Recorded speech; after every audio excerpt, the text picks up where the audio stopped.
Hey everybody, Joe Joseph here for thedailysheeple.com, and this is your news shot. So to the hedge we go, zerohedge.com. This is funny and not so funny. Kind of quantum, if you will. Zero Hedge reports the ECB is saying that it's not their fault, by God. That now they're going to use this whole fake news narrative only when it comes to economics.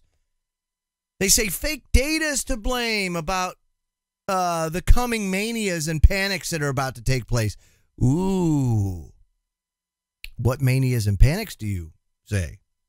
You know, this is very interesting that this is one of those canaries in the coal mine, or potential canary in the coal mine. When you start seeing them say stuff like this, you know, the fake news narrative was so effective and continues to be so effective because all it is classic cognitive dissonance being played out. And now you see, well, this is the last train to Nowheresville here. This economic central banking, fractional reserve banking blueprint system, you know, the system that we have set up in the world. It's going down and going down fast. Boy, how do we make people not see it?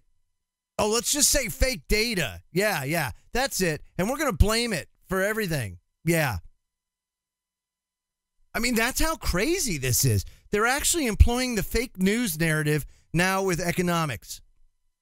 It says in the days ahead of China's Communist Party Congress last month, which culminating in the crowning of Xi Jinping as the modern equivalent of the quasi-emperor, China's security watchdog made it clear to local companies that bad news would be no longer tolerated and advised loss-making companies to avoid publishing quarterly results as authorities were desperate to maintain stock market stability.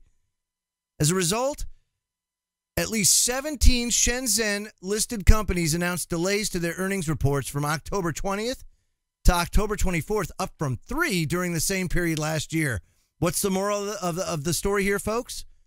If you're about to report bad news, especially news which can destabilize the stock market, it's prudent to delay or simply just don't report at all. Hey, you don't have to report. Or, even better, just make it up. And by the way, since we're talking about China, whose government has itself admitted it had repeatedly fabricated both trade and GDP numbers in the past, and fabricating data over in China has actually become a way of life. It's not just there. There's another problem. As ECB board member Benoit Cogier explained yesterday, he said fake data is as much a threat to economic and financial stability as fake news is to politics. Speaking in Paris, the central banker said that there was a growing prevalence of poor quality of data, which risks fueling economic manias and panics. You don't say. How long has this been going on? How long have they been cooking the books? How long have they been manipulating gold prices? You know, how long have they been kicking the can down the road and just blowing this bubble up? Now you've got experts, if you will, on the CNBCs and Bloomberg's, Forbes, and all this, saying there's a 70% chance of a major correction now. 70? How about it's a virtual certainty, the way that everything is done in such a reckless fashion? Listen to this. This is quoted by Reuters. Coyer said that since skewed public perceptions can even alter the course of monetary policy, the ECB is increasingly relying on large-scale analyses of news to gauge whether its message is correctly received. But that carries what he describes as a monkey-in-the-mirror risk, a reference to a behavioral experiment in which it's unclear whether an animal recognizes itself in the mirror or thinks that it's a totally different animal. He said, just as there are concerns about fake news dominating social media, there's a risk of fake or at least poor quality statistics driving out better quality ones in public discourse. He also added, saying actions by economic agents could become less anchored to actual activity and more prone to manias and panics with obvious implications for economic and financial stability. So you read between the lines, and Collier is clearly preparing to blame fake economic data when the ECB next disappoints markets and bond yields propped up by the ECB's bond buying program and all this, and it finally crashes, right? Because it's going to happen. It's going to happen. Here in the United States, it's going to be the same thing. It's going to be a contagion that takes place. You watch. And you have to wonder, too, with Bitcoin, how this is all playing out, you know? Now, I couldn't even begin to offer advice or anything on cryptocurrencies because I'm very, very new into it. But I can tell you that Bitcoin, of course, you see it taking off like a rocket. More people are mining than ever before. As a matter of fact, energy consumption with regards to mining Bitcoin is through the roof. It's unbelievable how many people are doing it. But people are also taking out credit cards to buy Bitcoin. Now, the scary thing about this is kind of what led to the crash during the Great Depression. People would take credit out or loans to buy stocks because during the 20s, stocks were booming. It was almost a surefire bet. Hey, I take some credit out. I take a loan out. I go and I purchase stocks. The stocks grow. I'm making money. I'm paying on my note, making a dividend. Everything's good. Look at me, right?